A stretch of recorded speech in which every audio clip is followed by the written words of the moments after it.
Ayan, hello Gobyerno Pilipinas, magandang buhay mga kasaka. So ako po uli ay nandito po uli sa aking munting farm, ang inyong kasaka, Papa P. Ano po? At ako po ay mag-grass cutter sa atin pong talungan dahil masyado na pong madamo, no? So bumili po ako ng grass cutter para ako na lang po ang magtatrabaho kaysa ipaupa ko pa. Siya pa rin po yun, makakaminos pa tayo sa pang-upa, kaya inarapat ko na bumili na lang po ng grass cutter. Ayan, kung naririnig po ninyo, no, in-start ko na po yung grass cutter at mag-start na po akong mag-grass cutter mga kasaka. Ayan, so mag-start na po ako dito sa ating pag-grass cutter sa ating talungan muna. Unahin ko muna itong ating talungan. Ano po? So kinakailangan, ayan. So ga-grass cutter na po tayo.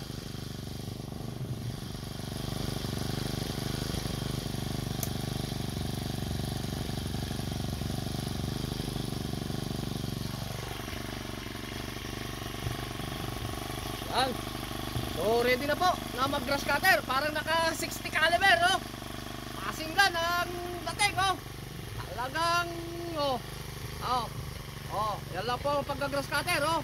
Hop, hop, hop. May pasayaw-sayaw pa yan, oh.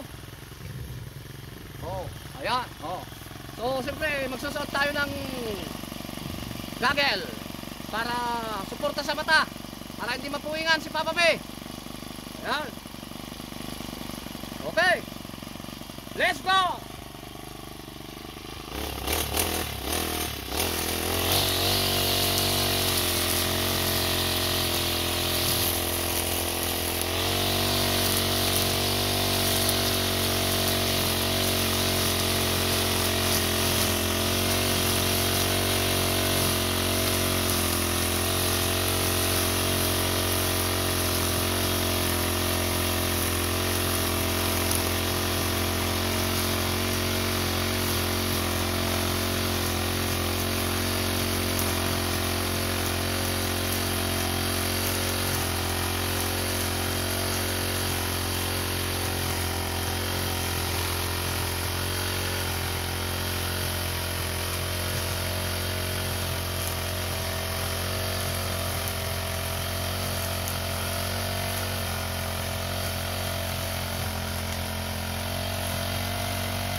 Yan, so natapos na po tayo sa isang linya. Dito na naman sa susunod na linya. Ito. Yan na naman.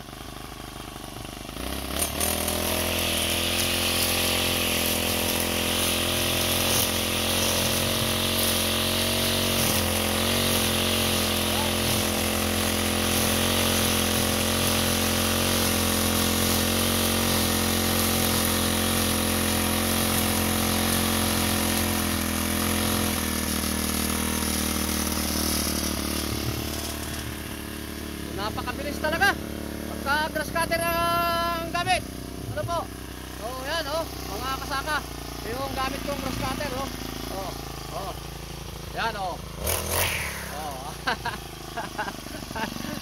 Okay, hanggang sa muli mga kasaka. So nagustuhan po ninyo yung video po natin at tuloy-tuloy lang po tayo sa pagsasaka mga kabukid. So salamat po sa lahat. Sakali mapanood po ninyo ang video po ni Papa P, no? So pakipalo po ang inyo pong munting lingkod na magsasaka. So nandito na lamang po yung video po natin. So mabuhay po tayong lahat. God bless us all.